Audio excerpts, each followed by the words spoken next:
जीजू मधुरा ऍक्च्युली तुम्हाला घरी भेटायला वेळ नव्हता ना, म्हणून म्हटलं तुम्हाला डायरेक्ट ऑफिसमध्येच येऊन भेटावं. चल ये वर ये. नाही नको जीजू, ऑफिसमध्ये नको, आपण इथेच बोलूयात please. I know he proper place नाही आहे बोलण्यासाठी, बट स्टिल ॲक्च्युली मी आज पुण्याला जाते, तर म्हटलं की परत बोलणार. हो हो हो बोल बोल. जीजू तुम्ही जे ताईसोबत वागताय ते बरोबर नाही.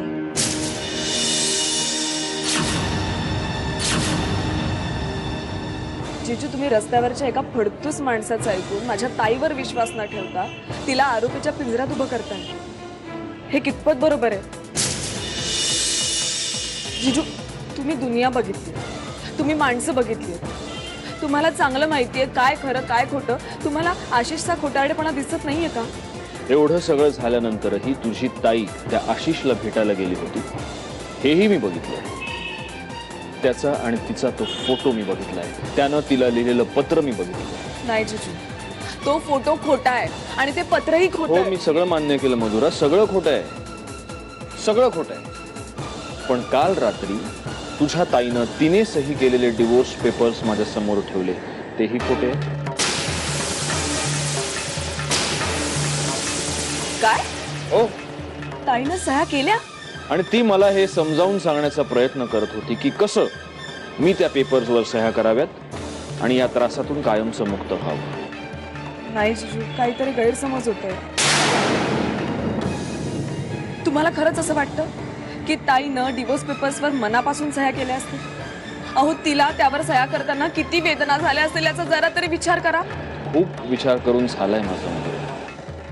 नाही जीजू, ताईने शालिनी काकूंच्या दबावाखाली येऊन त्या पेपर्सवर साईन केले. माझ्या आईचं नाव मध्ये घ्यायचं नाही.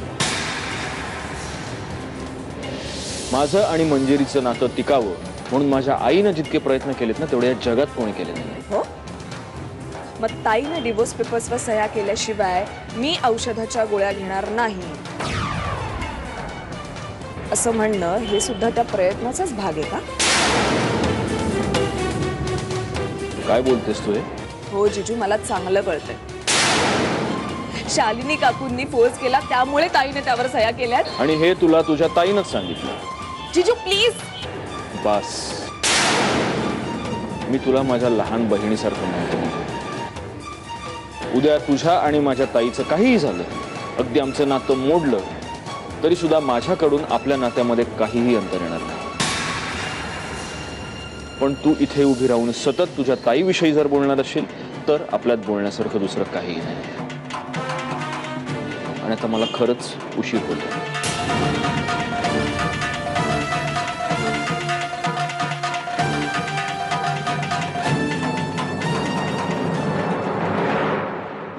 नाही, मला माहीत नव्हतं ना, म्हणून मला आश्चर्य वाटलं की तुम्ही असं यावेळेला इथे ऑफिसमध्ये.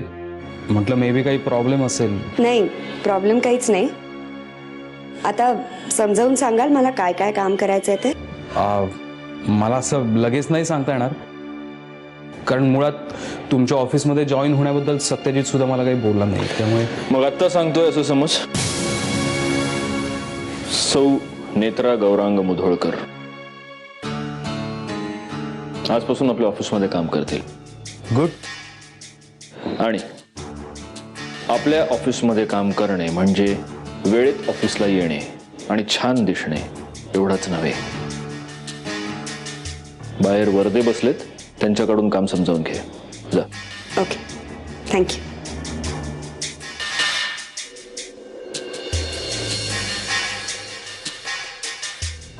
कसं आहे व्यंग? बरेचदा आपण दोघं ऑफिसमध्ये नसतो, आपल्या मागे इथे सगळं सांभाळायला कोणीतरी हवं म्हणून.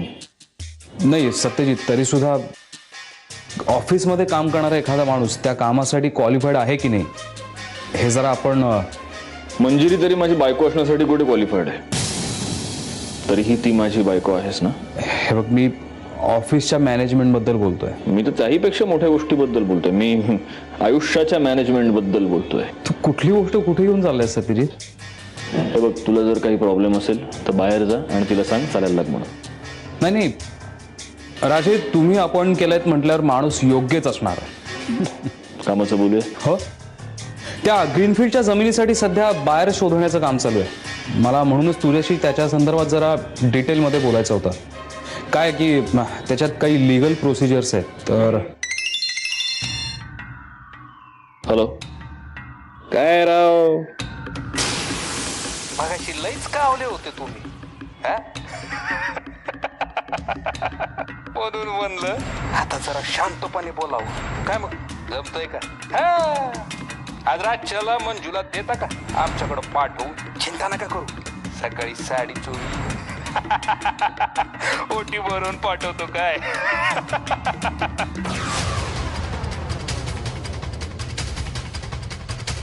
खरे कुठे निघाल? एक महत्वाचं काम आहे, आलो. अरे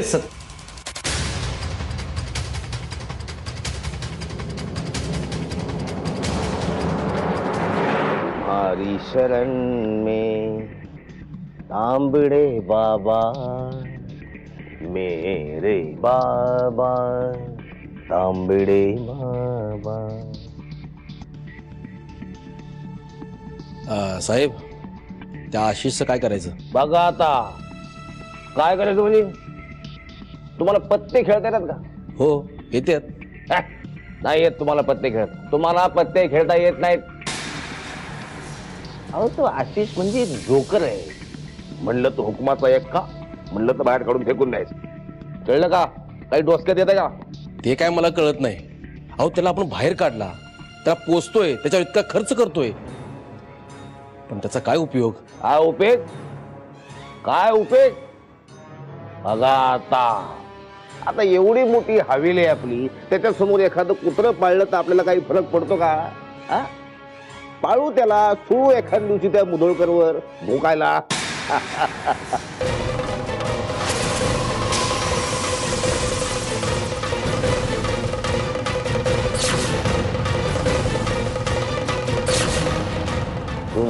साहेब, मुधोळ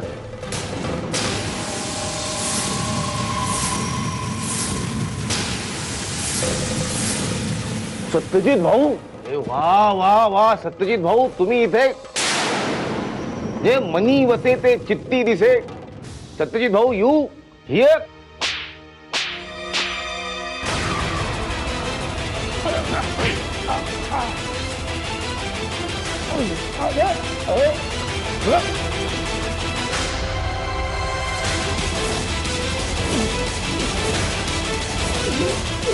तेव्हा जर माझ्या बायकोच्या नावानं मला फोन आला तर गळा आवळून जीव घेईन तुझा. हा सत्यजित मुधोळकर पोकळ धमक्या देत नाही. साहेब, नेत्राला फोन लाव, नेत्राला फोन लाव, नेत्राला फोन लाव.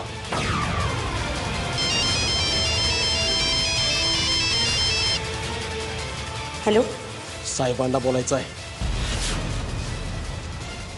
हे तू सत्यजित आहात, ऑफिसात बसणार आहे का बाहेर जाणार आहे? कुठं आहे? अहो दादा, मी काय त्यांची पर्सनल सेक्रेटरी आहे का? ताई, ताई जेवढं विचारलं तेवढंच सांगायचं, नाही तर तुझ्याच बोटाची माळ करून तुझ्याच गळ्यात घालीन मी. काय विचारलं मी? नाही म्हणजे आज दुपारी दादा कराडला जाणार आहेत मीटिंगला.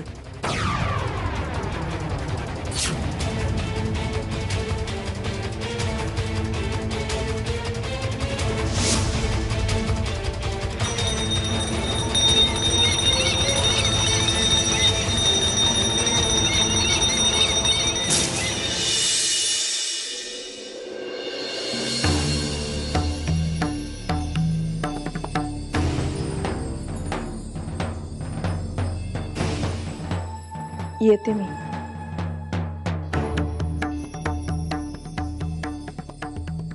एक मिनिट.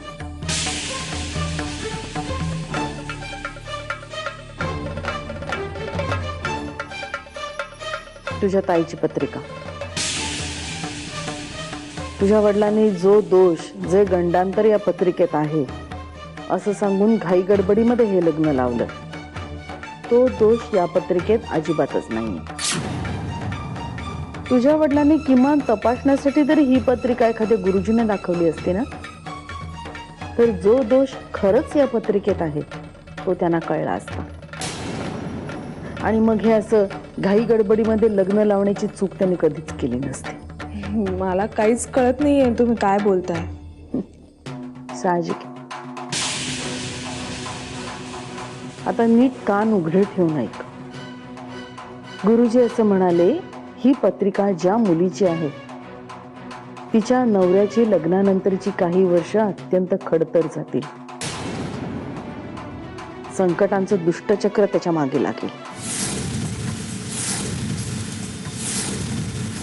आणि इतकंच नव्हे तर त्या मुलाच्या जीवावरही बेतू शकतं.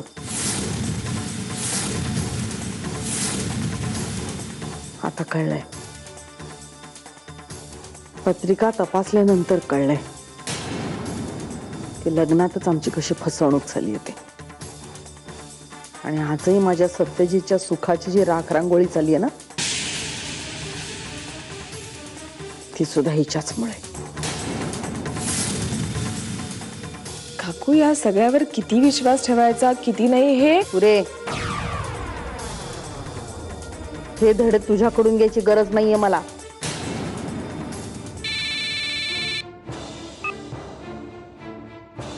हॅलो. हो, मी मिसेस मुधोळकरच बोलते.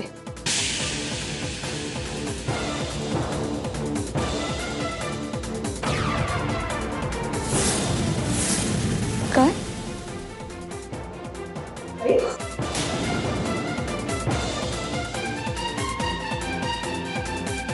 दी, काय झालं दी?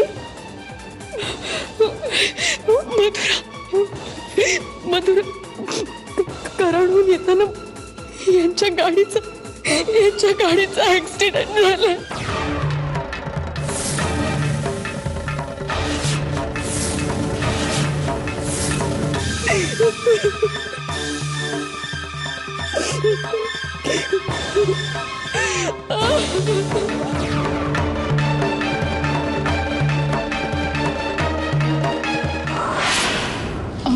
सत्यजित मुधोळकर. ओ प्रियाबाई, इकडे इकडे इकडे. काय तिकडे काही विषयच नाही हो तुमचं. मी आहे की इथं आहे की. काय झालं मगाशी वायरलेसला मला मेसेज आला. त्याच्यामध्ये सत्यजितराव मुधोळकर साहेबांचं नाव मी ऐकलं.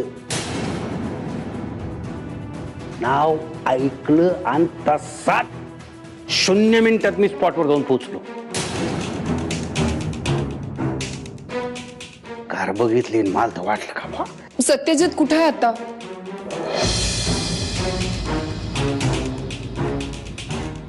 आता हे मी कसं सांगणार? मी काय डॉक्टर आहे का? प्रिया, त्यांना सांग मला त्याला बघायचंय. अहो भेटा ना मग. या बा, आहे डॉक्टर सबनी झाले. डॉक्टर साहेब या.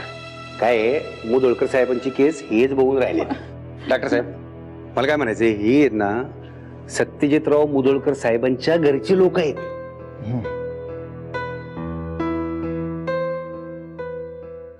आता मला सांगा का सत्यजितराव साहेबांची पोझिशन, त्याचा विषय काय नेमका? डॉक्टर सत्यजित नाही, म्हणजे सध्या ते ICU मध्येच आहेत. कारण त्यांच्या मणक्याला मार लागलाय आणि पायाला जास्त मार लागलेला आहे.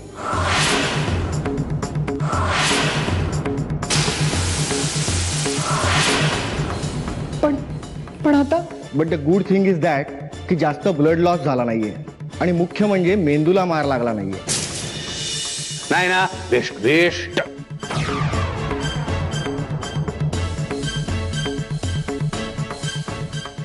पण त्यांची कंडिशन स्थिर व्हायला अजून काही वेळ लागेल. किती वेळ लागेल हे आत्ताच सांगता येत नाही.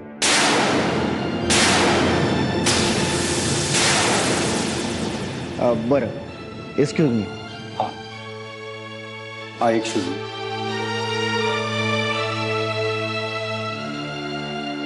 भाऊजी, भाऊजी, भाऊजी.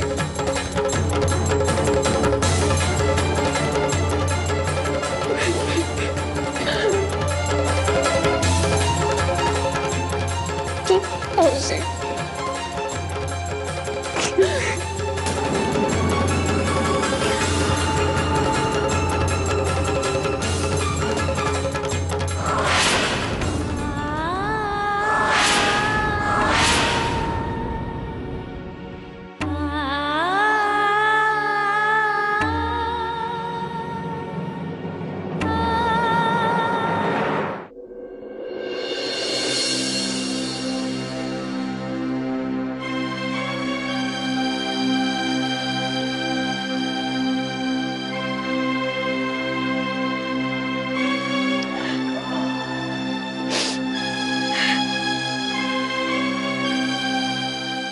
आत्या रडताय का?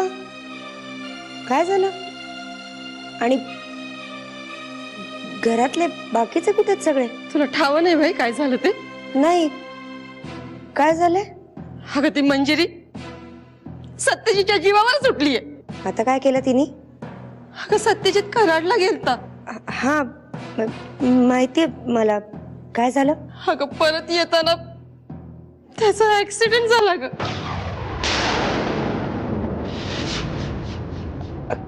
काय? अगं लय सिरियस आहे ग तो.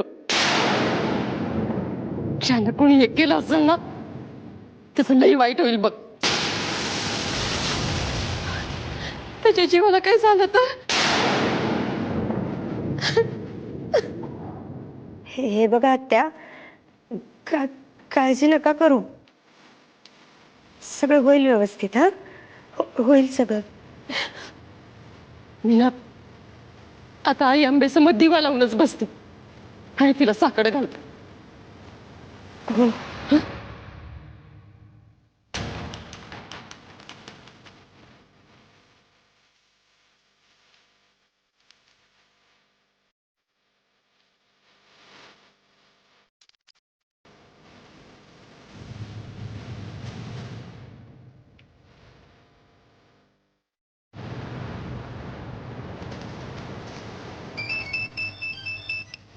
राम राम, विखे बोलतोय. दादासाहेब कुठे आहेत? अच्छा, मुधोळकर वहिनी का?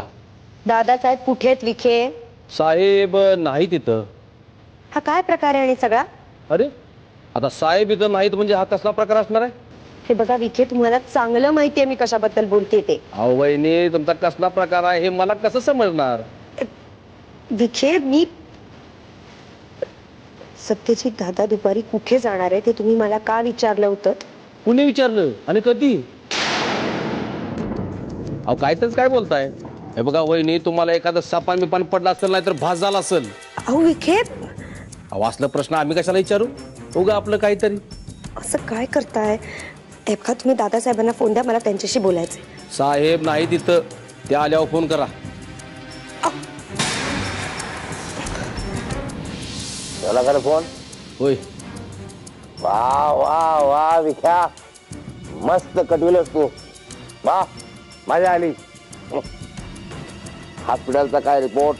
ICU मध्ये आहे मुधोळकर. लय चिवट आहे साला. फार चिरडून टाकला पण जीव नाही गेला त्याचा. पण साहेब, पोलिसांच्या समोर जर त्यांना आपलं नाव घेतलं तर? घेतलं तर घेतलं. आजपर्यंत कुठल्या पोलीसवाल्याने आपल्या केसाला धक्का लावलाय का? हा? आणि मग त्या जानभोरला कशाला पाळलाय तिथे? त्याला काय काम आहे? काय चिरडणार मेल. ए त्या गाडीवाल्याचे पैसे देणार नाही आम्ही. ते मी बघतो साहेब. डॉक्टर, काय ते स्पष्ट आणि सरळ सांगा.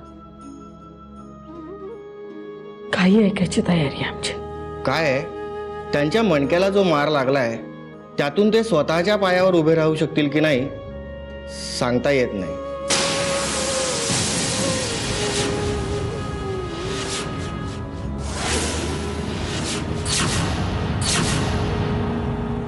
नाही, असं होऊन नाही चालणार. माझं सत्यजित हे असलं आयुष्यात नाही सहन करू शकणार. मॅडम, पण ते अजिबातच उभे राहू शकणार नाहीत असं मी सांगितलेलं नाही. पण मग डॉक्टर, किती चान्सेस आहे? म्हटलं तर 1%, म्हटलं तर 99%.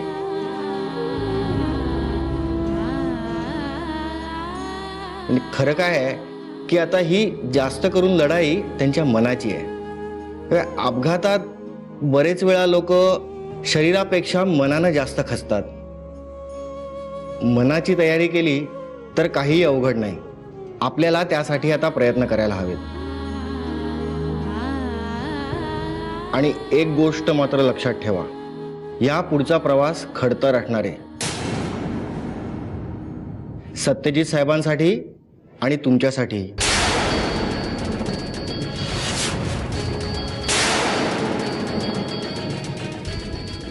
डॉक्टर, आम्ही त्यांना भेटू शकतो का? हो, पण ते ICU मध्ये आहेत. तुमच्यापैकी फक्त एकच जण त्यांना भेटू शकतो, आणि तेही 5 मिनिटं. माझी राऊंडची वेळ झाली.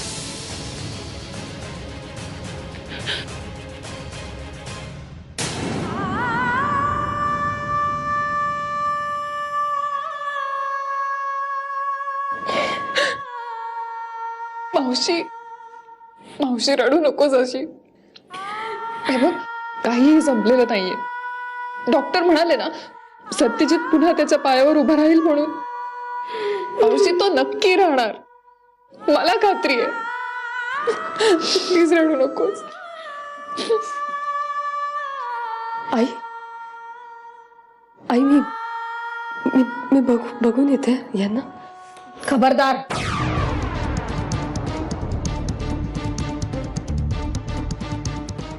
माझ्या सत्यजितवर तुझी सावली जरी पडली ना, तरी याद राख.